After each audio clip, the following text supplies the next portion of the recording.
Yuki Irawan, dia pemilik CV Cahaya Logam, pabrik kuali yang berlokasi di Kampung Bayur Opak, Desa Lebakwangi, Tangerang. Menurut tetangganya, dulu Yuki hidup sederhana dan tinggal di rumah kontrakan kakaknya di Desa Lebakwangi. Hidupnya berubah karena jiwa wirausahanya. Awalnya, dia menjalankan usaha daur ulang limbah aluminium foil di kawasan Dadap, Kosambi, Tangerang. Usahanya terus berkembang, hingga pada 2010 dia memutuskan membuka pabrik kuali aluminium. Yuki yang dulu sederhana berbeda dengan Yuki yang sekarang sukses dan kaya. Dia mampu membangun rumah mewah. Seiring dengan kesuksesannya, Yuki berubah. Kalau dulu dia dikenal ramah, sekarang menurut tetangganya dia sombong dan jarang bersosialisasi dengan warga. Meski pabrik kuali milik Yuki masih seumur jagung, tampaknya cukup menjanjikan. Target produksi 200 kuali per hari, sebab itu dibutuhkan pula pekerja yang banyak. Tapi ternyata mencari pekerja tidak mudah. Lowongan itu pernah ditawarkan Yuki ke warga sekitar, tapi banyak yang menolak karena menganggap pekerjaan di pabrik kuali berat. Sebab itulah sekitar bulan September 2012, Yuki minta bantuan dua kenalannya, yaitu Usman dan Taufik, untuk mencari pekerja pabrik langsung ke Cianjur dan Lampung. Usman dan Taufik pun menyanggupi. Ketika merekrut calon pekerja, Usman dan Taufik memberikan gambaran manis. Para calon pekerja dijanjikan gaji sebesar Rp500.000 hingga Rp700.000 per bulan. Setelah 6 bulan bekerja, gaji akan dinaikkan menjadi Rp1,5 juta per bulan. Tidak cuma itu, calon pekerja pabrik juga dijanjikan akan mendapat bonus, uang lembur, makan gratis, rokok sebungkus setiap harinya, tinggal di mes karyawan, libur setiap hari Minggu, dan secara rutin akan diajak jalan-jalan ke Ancol. Penawaran yang sangat menggiurkan.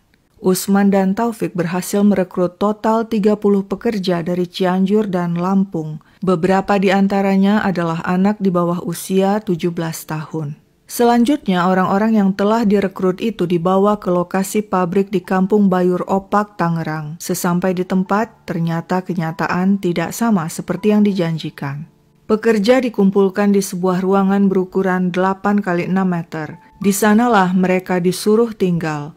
Kondisi ruangan lembab, kurang ventilasi udara, tidak ada tempat tidur. Semua pekerja harus tidur di lantai atau beralas tikar. Fasilitas yang tersedia hanya TV 14 inci, kipas angin, dan sebuah kamar mandi. Pabrik itu dijaga oleh mandor, orang-orang suruhan sang bos Yuki. Mandor utama adalah Teddy Soekarno, Nurdin, Sudirman, dan Rohjaya. Mandor kemudian mengambil barang-barang pekerja seperti baju, sepatu, ponsel, dompet, dan uang. Alasannya barang-barang itu akan disimpan agar tidak hilang. Yang tertinggal hanya pakaian di badan pekerja. Dan sejak hari itu, semua pekerja tidak pernah lagi mengganti baju. Sepanjang hari mereka bekerja, dimulai pukul 5.30 pagi hingga pukul 8 malam, bahkan terkadang hingga pukul 10 malam. Lupakan tentang uang lembur, libur di hari Minggu, dan jalan-jalan ke Ancol, sebab semua itu cuma janji bohong.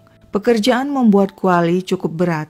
Ada proses pembakaran dan pencampuran aluminium. Hawa panas dan bau menyengat adalah bagian dari pekerjaan. Setiap hari target produksi adalah 200 kuali.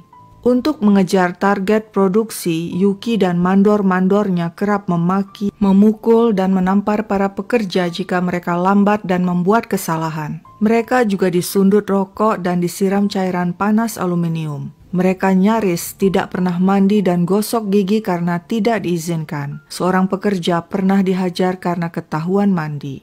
Yuki selalu mengancam pekerja agar jangan coba-coba melarikan diri sebab mereka akan didor anggota Brimob. Para pekerja tidak diperbolehkan keluar dari lokasi pabrik untuk bersosialisasi dengan masyarakat sekitar. Mereka juga dilarang menghubungi keluarga, bahkan tidak diizinkan beribadah. Para mandor berlagak seperti centeng. Setiap saat mereka mengawasi pergerakan para pekerja. Setiap malam usai bekerja, Semua pekerja digiring mandor dari pabrik dengan cara berbaris satu persatu ke dalam ruangan tempat tinggal mereka. Setelah itu pintu dikunci dari luar serta dijaga. Jika pagi tiba, pukul 5 pintu kembali dibuka dan para pekerja dibangunkan oleh mandor dengan cara memukul-mukul daun pintu. Meski setiap hari pekerja banting tulang, si bos tampaknya tidak mau rugi dan saban hari hanya memberi para pekerjanya makan nasi tempe dan terong. Kondisi mengenaskan ini berlangsung terus. Tidak terasa hampir 4 bulan berlalu, para pekerja mencoba kabur. Pada 15 April 2013, siang hari usai makan siang, Andi Gunawan asal Cianjur dan Junaidi asal Lampung bersiap-siap. Ketika mandor lengah, mereka segera melarikan diri lewat asbes belakang dan masuk got.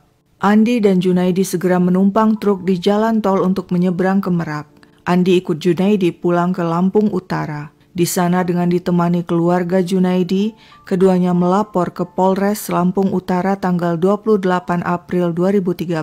Mereka juga mengadu ke Komnas HAM dan Kontras. Laporan itu kemudian diteruskan ke Polda Lampung yang berkoordinasi dengan Polda Metro Jaya dan selanjutnya kasus itu ditindaklanjuti oleh Polres Tangerang.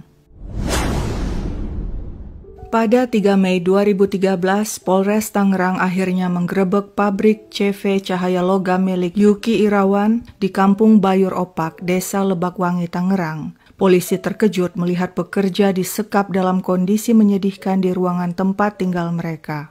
Mereka tampak dekil dengan baju compang-camping, tubuh penuh jamur dan kurap. Sebagian tidak beralas kaki, sebagian lagi memakai sandal, dan ada pula sandal yang sudah putus tapi disambung dengan tali rafia.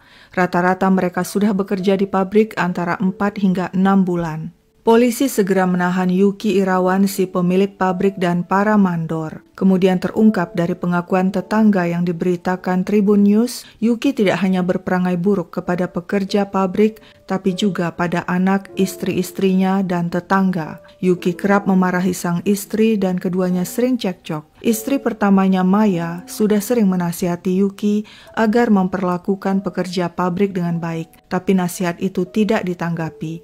Sedangkan istri lainnya, menurut pekerja, memperlakukan mereka dengan baik dan sering memberi cemilan. Terhadap warga sekitar dan tetangga, kalau sedang membawa mobil dan berpapasan, biasanya Yuki tidak mau mengalah. Jika warga tidak minggir, bisa diserempet oleh pria itu. Terbongkar pula fakta, ternyata pabrik Wali Yuki ilegal, tidak memiliki izin operasional. Berita tentang bos kejam dan pabrik walinya menjadi viral. Ratusan massa dari aliansi buruh dan warga mendatangi pabrik dan rumah Yuki. Mereka berusaha menjebol pintu pagar rumah dan melempari rumah Yuki dengan telur busuk. Sempat tersebar kabar adanya pekerja yang tewas dan dikubur di pabrik itu sebab ada sebuah makam di sana. Tapi setelah diselidiki polisi, makam itu adalah makam anak Yuki yang meninggal karena muntaber di usia 3 tahun. Kepada wartawan, Yuki mengatakan hilaf dan minta maaf pada pekerja pabriknya. Dia menyesal atas kejadian itu. Pria itu membantah adanya penyekapan buruh dan menyalahkan mandornya. Itu sudah direkayasa. Ada 6 buruh sedang tidur karena kerja malam. Pintu dikunci dari luar. Itu ulah anak buah saya. Kuncinya dibuang. Sebenarnya selama ini warga sekitar tahu apa yang terjadi di dalam pabrik Wali itu, tapi mereka diam saja. Alasannya, mereka takut sebab Mursan, ipar Yuki, adalah kepala desa Lebakwangi. Akibatnya warga tidak berani melaporkan perbuatan Yuki kepada polisi. Setelah kasus terbongkar, warga jadi berani. Kemarahan mereka tidak hanya ditujukan kepada Yuki, tapi juga pada Mursan, si kepala desa. Warga menganggap selama ini Mursan sengaja tutup mata terhadap pabrik Wali ilegal milik iparnya itu dan membiarkan pekerja pabrik diperlakukan dengan kejam oleh Yuki. Ketika meninjau pabrik Wali itu, ratusan warga meneriaki dan menghujat Mursan. Bahkan Mursan nyaris diserang sebelum akhirnya diselamatkan aparat. Kepada media, Mursan membantah telah menyembunyikan hal itu. Kalau menyembunyikan ya masyarakat yang setempat juga memang tahu. Bapak tahu nggak ada izinnya, kenapa Bapak diam aja, Pak? Ya, nanti udah itu nanti ditindaklanjuti.